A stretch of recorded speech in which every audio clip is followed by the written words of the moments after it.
This video is for 5.1 function definition. In this video, we're just trying to decide what is a function and what is not. In order for it to be a function, there can only be one output for every x value or every input. Okay, so x can only basically show up once, right, on a list of points.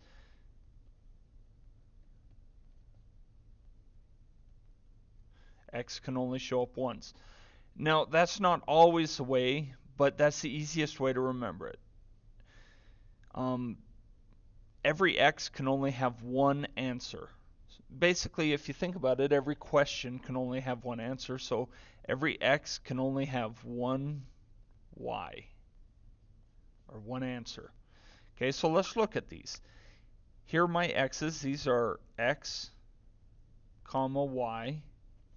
And here are my x's. I got 5, 5, -9, -8. Well, here, if I plug in a 5 for x, what's my answer? It can be -2, but also notice right here, if I plug in 5 for x, it can be -9. We can't have that. There can only be one y for any x. So when I plug in a 5, I can only get one answer, not two different ones. And that's why I said if x appears only once, it's usually a function. In this case, this particular x appeared twice, therefore it is not a function. Okay? Same thing here. I look at all my x's. There's x, m, d, n. Every single x only appears one time. An x, an m, a d, and an n. Nothing doubles. That means there's only one y for every single x. That tells us it is a function. And again, the quickest way to remember it is if each x only appears once, it's usually a function. Now here we have domain and range. Domain are our x values, range are our y values. We only care about the domain. We don't care about the range. Okay? So we don't care about any of this. All we care about is how many answers are in each one. So if I look at M, I have one answer, one line going off. If I look at D, there's only one answer. X, one answer. R, one answer. And S, one answer. So being as every X only has one answer, it is a function. Now if I look here, I have X and I have Y. Again, we don't care about all the Y's. That doesn't matter at all. Sky, I have one answer. Star, I have one answer. Sun, one answer. Desk, one answer. Doesn't matter if they all go to the same answer. It is a function. Okay? And the reason why I say that is, think about it. If you have red paint, then everything you paint is going to be red. But if you paint like a door and you get a red door and a blue door, does that work?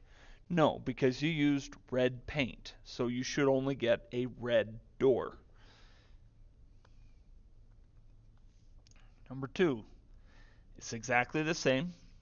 Let's go through. We care about the domain. We don't care about the range. Nothing there matters. 7, and we look at this, has 2 answers. Therefore, it is not a function. Okay? Domain and range.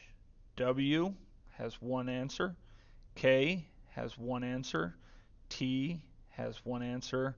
And X has one answer. So as far as we can tell, that is a function. Again, here we have x, comma, y, c, x, r, g.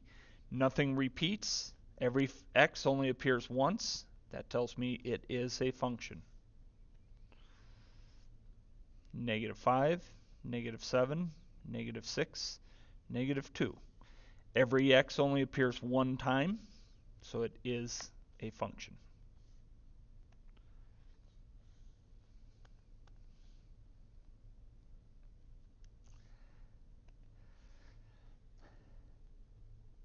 3, -5, -1, 9.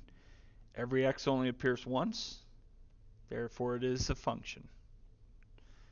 9, -9, 1, -9. Look right there, -9, -9. If they have different answers, it is not a function. This answer is b, this answer is m. So I see there, it can't be a function because I'm getting two different answers for the one input. 2 y's for -9. Therefore, it is not a function. Domain, that first one, I have two different answers. That tells me it is not a function. T has one answer, S has one answer, but right here, D has two different answers, therefore it is not a function.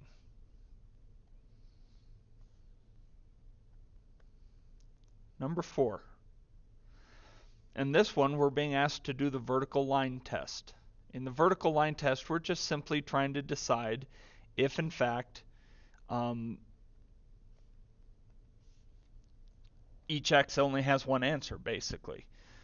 What it's asking us to do is check to see if there's a vertical line, or if I draw a line, if it's only draws,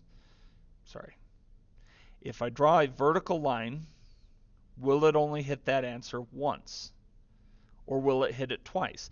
If I draw that vertical line right there, notice I hit an answer right here and right here. How many answers is that? That's 2 answers. Okay, so for that particular x, there are 2 answers. And you can see how that works. For -2, how many answers do I have? Well, I got one right here and one right here, and I can't have that. There can only be one answer for every x, so this is not a function. And you can always tell that by the vertical line test. You draw a vertical line. If it hits the answers more than once anywhere on the graph, then it is not a function. So here, if I draw the vertical line test, no matter where I draw it, I only hit one answer, right? As long as it's vertical, that tells me it is a function. The circle.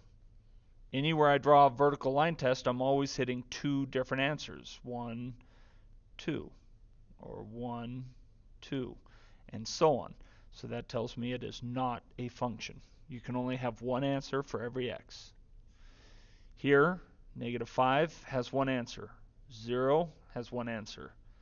That one only has one answer. That one, 4, only has one answer, and 5 only has one answer. So each one of those only hit one x, or each one of those x's only have one answer, so it is a function. Now here, if you remember, the open circle means it's not included.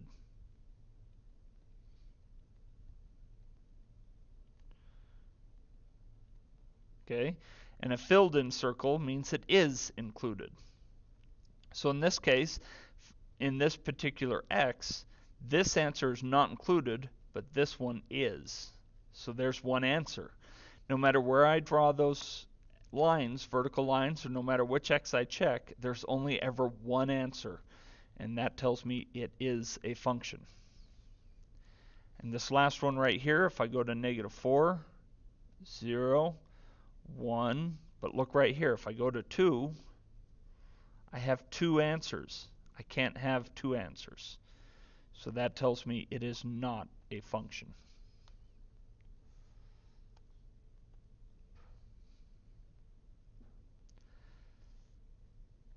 Same type of question, vertical line test.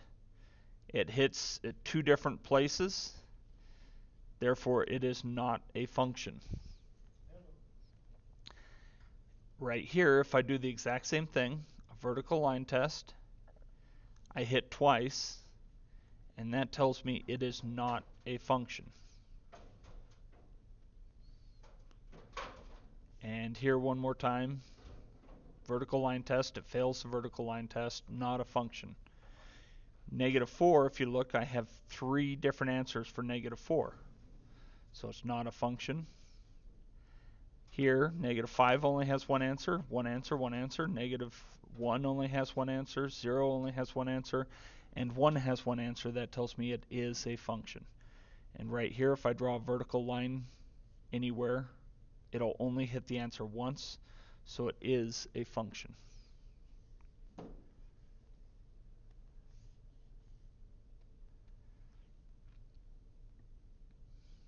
Okay, domain and range.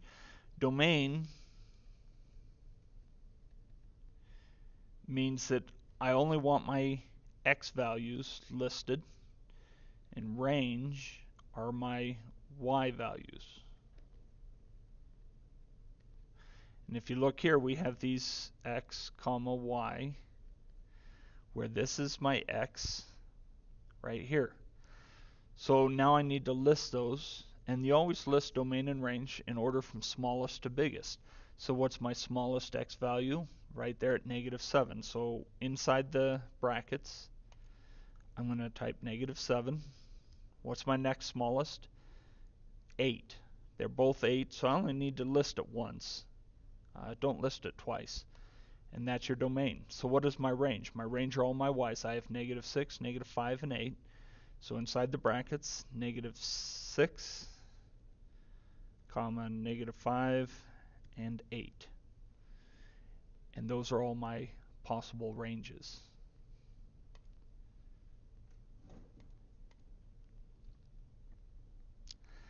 Same thing here, domain are all our x values. So my x is -7, 3, 0, -7. So my lowest is -7. And then I have 0. Then I have 3. Now notice I just listed the -7 one time. I don't need to list it more than once. Now range are all my y values. So I have -7, -9, 3, -6. So my smallest is -9. Then I have -6. Then I have 3 and 7. And the very last one, same thing again, domain, all my x's, 7, -6, 4. So from smallest to biggest, -6, 4, 7. And my range, I have -9 and 7. You only have to list each one once, so you don't have to list -9 twice. So that's how you do assignment 5.1. If you have any questions, let me know.